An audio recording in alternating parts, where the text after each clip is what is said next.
I was standing at the kitchen sink when I realized no one had asked me how my doctor's appointment went. The window above the sink faced the backyard, where the grass had grown uneven because I'd stopped caring where to step. Inside the house, the sound of a video game exploded from the living room, loud gunshots and cheering voices, as if this wasn't a place where a 70-year-old woman lived, paid taxes, and tried to keep her joints warm with tea. My name is Evelyn Carter. I'm 70 years old, and that afternoon I understood something I had been avoiding for years. I had become invisible in my own home. This house sits in Ohio, in a quiet neighborhood where people still wave while pulling in their trash bins. My husband and I bought it in 1989, when interest rates were cruel and hope was stubborn. He worked at the steel plant. I worked as a school secretary for nearly 3 decades. We raised one son here, painted the walls ourselves, argued about carpet colors, and buried a dog under the maple tree out back. When my husband died 8 years ago, the house became quieter, but it was still mine. The walls knew my voice. The floors knew my footsteps. Then my son Mark lost his job. It wasn't his fault at first. Companies close, people get replaced. I told him to come home until he got back on his feet. He arrived with his wife, Tracy, and their 2 kids, promising it would only be temporary. They hugged me too tightly, thanked me too loudly, and filled the house with boxes. At first, it felt like family again. Noise instead of silence, dinner conversations instead of television murmurs. I told myself this was a blessing. Blessings, however, can rot quietly. Within the first year, my routines began to change. Not because anyone demanded it outright, but because resistance felt exhausting. Tracy reorganized the kitchen to make more sense. My labels drawers were emptied. My baking pans were stacked somewhere I couldn't reach without a stool. When I asked where my blue mug was, the one my husband bought me at a county fair, she said, "Oh, I think it chipped, so I tossed it." She smiled when she said it, like she'd done me a favor. Mark started using my car without asking, just grabbing the keys, promising gas later. The kids began treating my bedroom door like it didn't exist, barging in to grab chargers, socks, anything they felt entitled to. I laughed it off. Grandmas are supposed to laugh things off.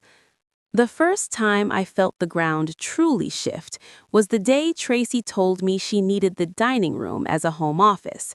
She spoke quickly, confidently, already moving my china cabinet as she talked. "You don't really use it anymore," she said, "and Mark needs quiet during interviews." My dining room, where birthdays had been celebrated and grief had been processed over coffee, turned into a workspace where I wasn't welcome. Still, I said nothing. Then one evening, after a long day of my knees aching and my patience thinning, I sat down in my armchair to watch my favorite program. Tracy walked in, didn't even look at me, and turned off the television. "The kids are sleeping. The light and sound bother them. Can you go to your room?" Something in her tone made it clear this wasn't a request. I looked at Mark. He didn't meet my eyes. He pretended to be very interested in his phone. I stood up slowly. My body protested, but my mind was calm. I walked to my room and sat on the edge of the bed.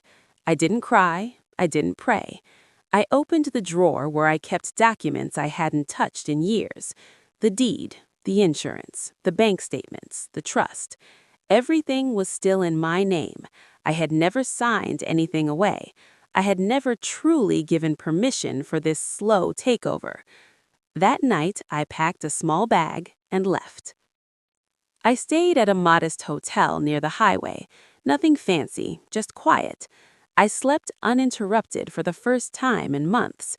In the morning, I sat at the small desk by the window and made a list. It wasn't emotional, it was practical. People think older women act from feelings. We act from exhaustion mixed with clarity. I called a lawyer I knew through the school district. I explained the situation plainly. He listened carefully and said, "Evelyn, you've been very generous, but generosity doesn't erase ownership." He prepared a formal notice terminating residency. No yelling, no accusations, just law. Next, I called the bank. I removed Mark's access to my accounts. I canceled the supplementary credit card I'd given Tracy for groceries years ago. I suspended the cable and internet accounts that were in my name, not to punish, but to reclaim control. When I returned home later that afternoon, the atmosphere had changed. The house felt smaller, tense. Tracy's smile was tight. Mark asked where I'd been, his tone suddenly cautious. I told him I'd taken some time to think. The notice arrived the next morning. Tracy cried, Mark shouted, the kids hid in their room. I listened calmly. I didn't argue, I didn't defend myself. I simply said, "You have 30 days." Those 30 days were revealing. Mark tried guilt, Tracy tried charm, then anger, then panic. And when those didn't work, they tried negotiation.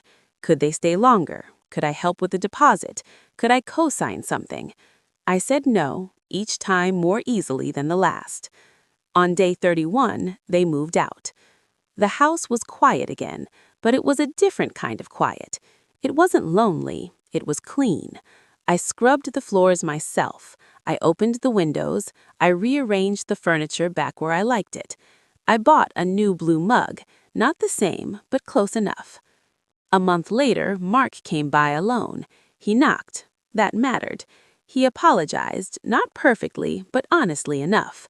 He said he hadn't realized how much space he'd taken, how small I'd become to keep the peace. I told him peace that erases someone isn't peace at all. Now I live alone again. I eat when I want. I watch what I want. I lock my bedroom door because I want to, not because I'm afraid. Sometimes the house feels big. Sometimes the silence is loud. But it's mine. People talk about loneliness like it's the worst thing that can happen to an older woman. It isn't. The worst thing is existing in a place where your voice doesn't matter, where your kindness is mistaken for permission, where your home becomes a favor instead of a right. I still love my son. I still love my grandchildren. But love no longer costs me my dignity. And every evening when I sit down with my tea and turn on the television, I remind myself of something important. I didn't lose my family. I found myself again.